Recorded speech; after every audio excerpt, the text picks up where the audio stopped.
Hello everyone. तो आज हम बात करने वाले हैं 2016 में आई एक हॉरर एक्शन मूवी पर जिसका नाम है द बेल्को एक्सपेरिमेंट। दोस्तों इस मूवी की IMDb रेटिंग है 6.2 आउट ऑफ 10 और इसे रॉटन टोमेटोज पर मिले हैं 55%। तो ये काफी बेहतरीन मूवी है। अब कहानी की शुरुआत बोगोटा कोलंबिया से होती है, जहां हम बेल्को इंडस्ट्रीज नाम की एक कंपनी को देख पाते हैं। स्टार्टिंग में हमें इस कंपनी के सभी एम्प्लॉयज से इंट्रोड्यूस कराया जाता है। आज बेल्को के बाहर काफी भीड़ थी, सभी एम्प्लॉयज की काफी चेकिंग की जा रही थी। अब सभी एम्प्लॉयज को समझ में नहीं आ रहा था कि आखिर ये सब क्या हो रहा है, बट फिर भी सभी एज यूजुअल ऑफिस आ जाते हैं। बहुत से लोगों को आज बिल्डिंग में आने भी नहीं दिया जा रहा था। इसके बाद हम माइक मिल्च नाम के एक आदमी को देख पाते हैं जो कि इसी कंपनी में काम करता था। माइक नोटिस करता है कि आज नॉर्मल लोकल कोलंबियन सिक्योरिटी के अलावा कुछ एक्स्ट्रा सोल्जर्स भी वहां पर मौजूद है, जो कि वंस अगेन थोड़ा सस्पिशियस था।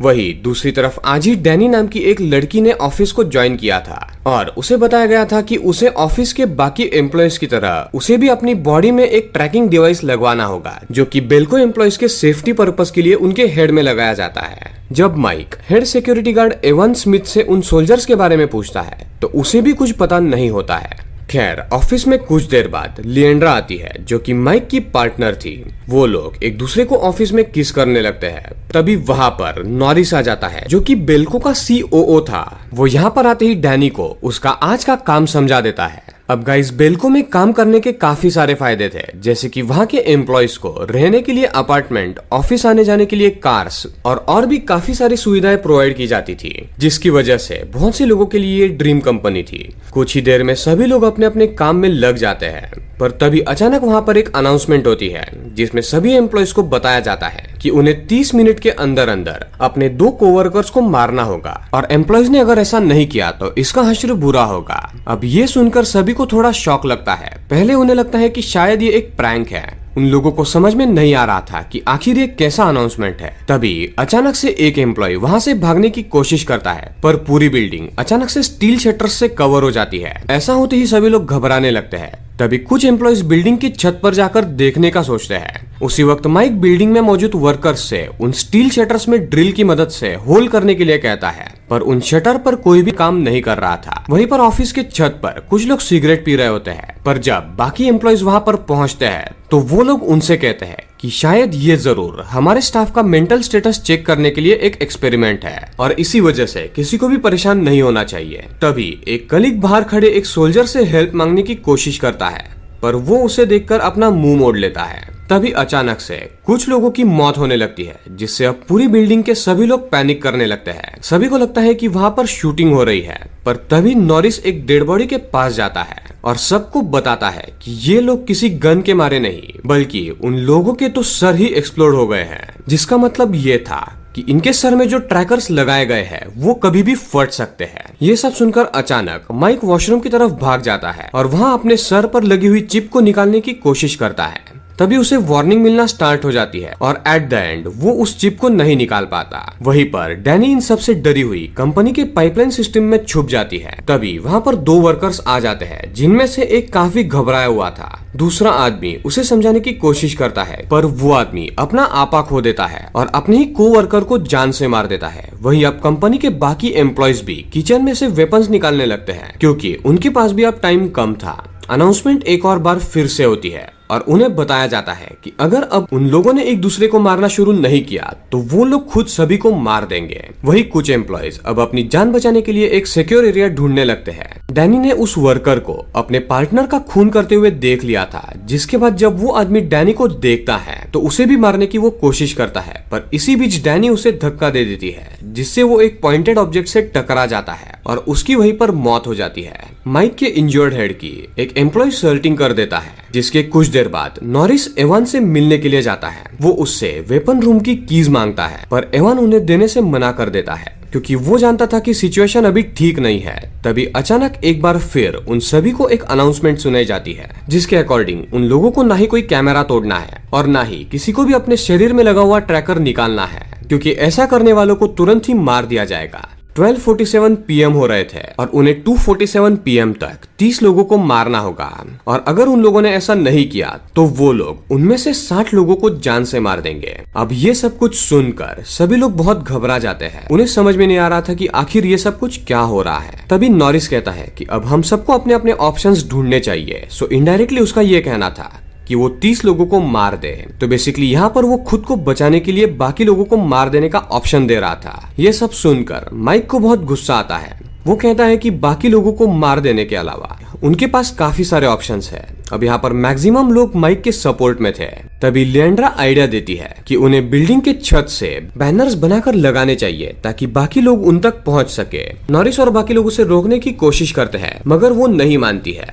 खैर अब कुछ देर बाद जब माइक लिएंड्रा के साथ बैनर के लिए सामान लेने जाता है तो वो देखता है कि Norris, Terry, Antonio and Bradley आपस में मिलके एक साथ वेपन रूम के लॉक को खोल रहे थे। ये देखकर माइक उन्हें रोकने की कोशिश करता है, पर नॉरिस कहता है कि अगर एवन उन्हें कीज दे देती तो वो ये नहीं करते, पर माइक उन्हें मना करता है, जिससे बाद में उन लोगों में बहस होने लगती है। और जब नॉरिस नहीं मानता है तो माइक एवन की गन लेकर उसकी मशीन तोड़ देता है, जिससे नॉरिस अब काफी गुस्सा हो जाता है। आगे माइक, लिएंड्रा और उनके सपोर्टिव एम्प्लॉइज छत पर जाते हैं और उन बैनर्स को बाहर लगाने की कोशिश करते हैं, पर तभी सोल्जर्स उन्हें शूट करने लगते हैं। तभी अनाउंसमेंट होने लगती है कि उन्हें कोई भी बैनर्स लगाने की अनुमति नहीं है, जिसके बाद भी माइक नहीं रुकता है, पर तभी बाकी सभी एम्प्लॉइज उसे रोक लेते हैं। अब ये ऑप्शन भी बेकार हो गया था। वहाँ से जाते वक्त माइक लिएंड्रा से बात करता है और कहता है कि कहीं हम सब किसी एक्सपेरिमेंट का तो हिस्सा नहीं है, क्योंकि हम पिछले 1 साल से यहाँ पर ऑफिस में काम कर रहे हैं, पर किसी को भी कोई चिंता नहीं है। यहाँ में इसी दिन के लिए तैयार किया जा रहा था। ये सब सुनकर लिएंड्रा कहती है कि तुम हिम्मत मत हारो, ऐसा कुछ भी नहीं है। उनकी बातें नीचे खड़ा एवान भी सुन रहा था। तभी अचानक वहाँ पर नॉरिस और उसके टीममेट्स आ जाते हैं। वो लोग माइक को नीचे गिरा देते हैं और एवान पर नाइफ से अटैक करके उसे जान से मार देते हैं। लिएंड्रा, जिसने ये सब कुछ देख लिया था, वो उसे अपने साथ कहीं पर ले जाते हैं। इसके बाद वो वेपन रूम से सारी गन्स को निकाल लेते हैं और देखने से ये लग रहा था मानो ये सब कुछ वाकई में किसी ने बहुत पहले से प्लान किया हो। ऑफिस में वेपन रूम, स्टील शटर्स, ये सब कुछ होना नॉर्मल बात बिल्कुल भी नहीं थी। खैर अब नॉरिस और उसके लोग जाकर सभी एम्प्लॉइज को लॉबी में ले आते हैं और उस वक्त तक माइक को भी होश आ जाता है। तभी सभी कैंडिडेट्स लॉबी में आ जाते हैं तो नॉरिस कुछ ग्रुप्स बांट देता है, जैसे कि एक ग्रुप जिसमें 80 इयर्स प्लस के एम्प्लॉइज होंगे, एक ग्रुप जिसमें 60 इयर्स प्लस के एम्प्लॉइज होंगे। इस तरीके से वो डिवीजन करने के बाद भी 7 लोग कम पड़ते हैं, जिन्हें वो अपनी मर्जी से चूज कर लेता है। जो भी उस वक्त कुछ भी बोल रहा था वो उसे मार दे रहा था। इस तरह सभी सिलेक्टेड कैंडिडेट्स को उनके नीज पर बिठा दिया जाता है और म्यूजिक ऑन करके नॉरिस सभी को मारना स्टार्ट करता है। डैनी उस वक्त एक जगह पर छुपी हुई थी। फायरिंग की आवाज सुनकर वो लॉबी में देखने की कोशिश करती है कि आखिर क्या हो रहा है, और जब वो इतने लोगों को मरते हुए देखती है तो उसे एक आइडिया आता है। वो तुरंत ही बेसमेंट में जाकर सभी लाइट्स को ऑफ कर देती है, जिससे सभी लोग वहां से भाग जाते हैं। माइक एक बार फिर उन सभी को लीड करता है और सभी एक सेफ लोकेशन पर जा पहुंचते हैं। पर इस बीच लिएंड्रा एक जगह पर फंस जाती है। लाइट्स ऑन होते ही नॉरिस सभी को ढूंढने के लिए कहता है, जिस पर जहाँ लिएंड्रा होती है वहाँ पर टेरी उसे मारने के लिए आ जाता है। उस वक्त टाइम खत्म होने में सिर्फ 120 सेकंड ही रह गए थे। उन लोगों ने इस बीच 29 लोगों को मार दिया था, यानी कि अब इन्हें सिर्फ एक ही आदमी को मारना था। जब टेरी लिएंड्रा को पकड़ने आता है तो लिएंड्रा छुपकर उस पर हमला कर देती है, पर जब वो माफी मांगता है तो लिएंड्रा उसे जान से नहीं मारती। पर तभी टाइम खत्म हो जाता है और क्योंकि एक आदमी बचा था, इसी वजह से अब 31 और लोगों को मरना पड़ेगा। अब शुरू होता है मौत का खेल। एक एक करके सभी के ट्रैकर ब्लास्ट होने लगते हैं। ये देखकर बचे हुए लोग भी जैसे पागल हो रहे थे। किसी को ये समझ में नहीं आ रहा था कि अब कौन बचेगा।